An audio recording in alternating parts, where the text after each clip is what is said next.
Pesawat Sukhoi ini tertembak rudal. Sang pilot segera memencet kursi lontar pesawat, tapi dua pilot itu ditemukan oleh sekelompok teroris saat ia sedang turun dengan parasut. Mereka segera mengangkat senjata dan menembak secara membabi buta ke langit. Salah satu pilot malang tertembak dan akhirnya jatuh ke tanah. Para teroris yang datang kemudian dengan sombong bersorak di sekitar tubuhnya. Saat itu, mereka tidak menyadari bahwa tindakan mereka baru saja menimbulkan masalah besar. Bukan hanya melanggar hukum internasional, para teroris itu bahkan merekam video untuk memprovokasi seluruh pihak militer. Beruntung, satu pilot lainnya berhasil selamat meski dalam kondisi kritis. Ia mengambil radio dan segera menghubungi markas. Pihak markas langsung mengirim dua helikopter tempur Mi-8 untuk melakukan penyelamatan. Mereka juga mengirim pasukan khusus untuk mencari dan mengevakuasi pilot yang masih hidup. Namun, sinyal radio tersebut berhasil disadap oleh para teroris. Dengan arogan, mereka menyatakan bahwa mereka akan menangkap sang pilot dalam waktu 30 menit. Pilot itu berlari secepat mungkin untuk mengelabui para pengejarnya. Ia bahkan melempar radio ke arah berlawanan untuk mengacaukan pelacakan. Sayangnya, pemimpin teroris segera menyadari tipu dayanya. Tak lama kemudian, mereka menemukan lokasi pilot tersebut. Dalam keadaan terdesak, sang pilot bersembunyi di bawah tebing. Ketika para teroris hampir menemukannya, helikopter Mi-8 dari markas tiba dan langsung melepaskan tembakan sengit ke arah para teroris. Pertempuran hebat pun pecah antara kedua belah pihak. Sang pilot memanfaatkan kesempatan itu untuk melompat ke bawah tebing demi melarikan diri.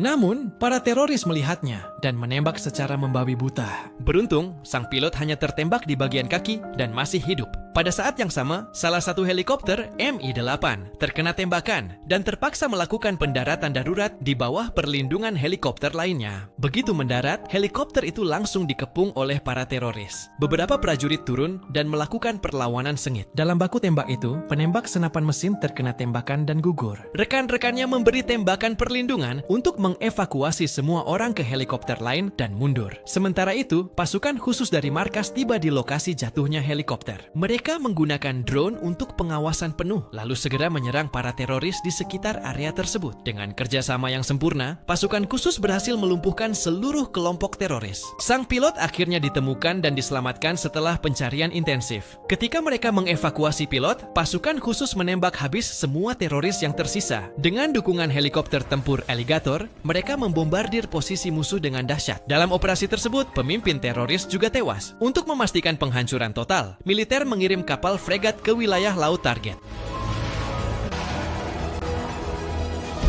Mereka juga mengerahkan pembom White Swan serta beberapa kapal penjelajah. Serangan besar-besaran diluncurkan ke markas utama teroris. Pada akhirnya, seluruh jaringan teroris berhasil dimusnahkan sepenuhnya.